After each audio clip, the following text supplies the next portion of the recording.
بسم اللہ الرحمن الرحیم۔ السلام علیکم ورحمۃ اللہ وبرکاتہ۔ دوستو، آج آپ حضرات کے سامنے ایک دعا ذکر کرنے جا رہا ہوں کہ آپ کسی مریض آدمی کو دیکھتے ہیں جو کہ کسی مرض کے اندر مبتلا ہے، اس کو دیکھ کر یہ دعا پڑھیں۔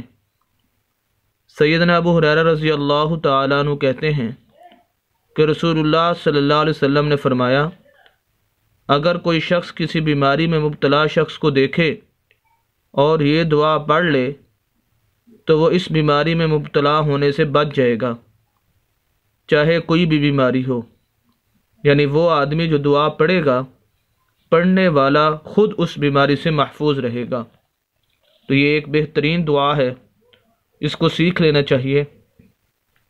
دعا یہ ہے، الحمدللہ الذی عافانی مما ابتلاک بہ وفضلنی علی کثیر ممن خلق تفضیلا۔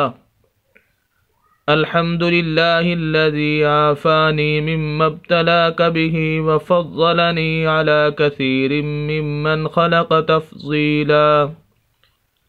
اس کا ترجمہ یہ ہے، تمام تعریفیں اس اللہ کے لیے ہیں جس نے مجھے اس بیماری سے محفوظ رکھا، بچا لیا اور عافیت بخشی، جس میں تمہیں مبتلا کیا گیا، اور مجھے اپنی مخلوق کے بے شمار لوگوں پر فضیلت عطا فرمائی۔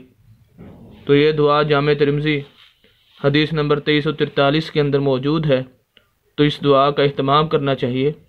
انشاءاللہ مریض کو دیکھ کر اگر آپ یہ دعا پڑھیں گے تو خود آدمی اس مرض سے محفوظ رہے گا، بچا رہے گا۔